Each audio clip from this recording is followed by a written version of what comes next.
7 Palestinians have been killed and others have been injured in Israeli airstrikes on Gaza's central and southern regions. 2 children lost their lives when a tent for displaced people near Qnews was struck. 4 others were killed in the Palestinian city of Rafah while retrieving essentials from their destroyed homes. Another Palestinian died in a strike on a house in north of Al-Nusrat refugee camp.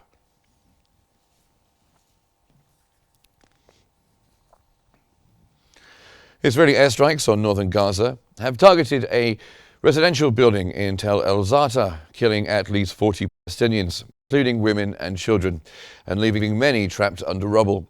Over 100 fatalities were reported across Gaza in 24 hours, with multiple bombings destroying homes in Beit Lahia, Jabalia and Qnews.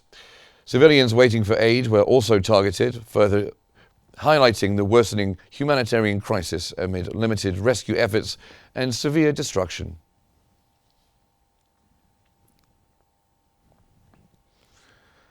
Kuwait's Emir Mishal Al-Ahmad Al-Jabeer Al-Sabah has announced a 2-state solution. That came at the 45th Gulf Summit, where he praised Egypt and Qatar's role in Gaza's ceasefire talks.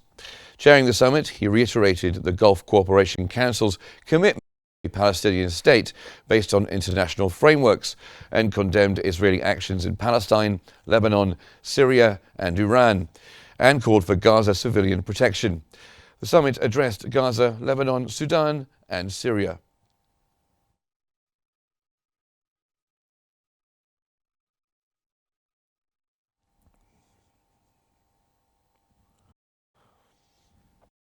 A 15-year-old Palestinian child has been injured by Israeli occupation forces during a raid in Anabta, east of Tulkarm, in the occupied West Bank.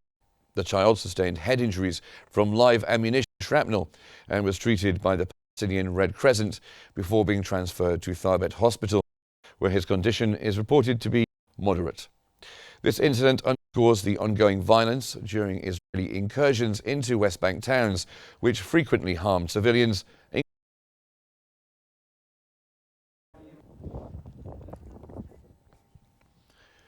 The NGO Save the Children has announced that one of its staff members was killed in an Israeli airstrike on Qnews in Gaza.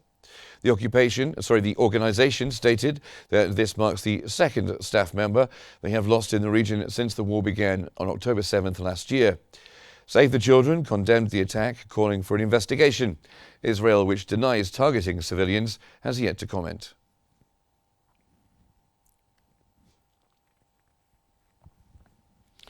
Israeli occupation forces have arrested 4 school children during a raid in Al-Mughayer, northeast of Ramallah.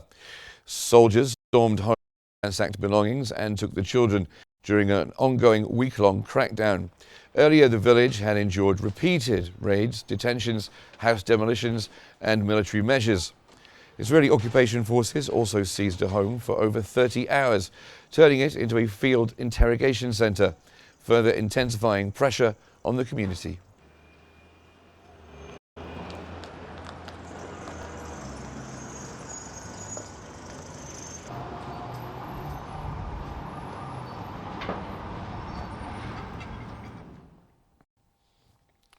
Former Israeli Defense Minister Moshe Yaalon has reiterated the Israeli ethnic cleansing and genocide in Gaza.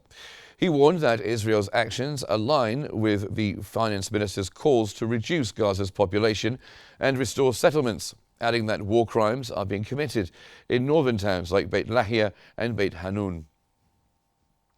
Hamas has called for an international committee to investigate Israel's use of internationally banned weapons in northern Gaza. In a statement, Hamas cited reports from civilians and doctors describing attacks with munitions that vaporize bodies, accusing Israel of using prohibited weapons during its 53-day military campaign. Hamas called on the international community, the United Nations, and Arab and Islamic nations to take action, halt these violations, and bring war criminals to justice.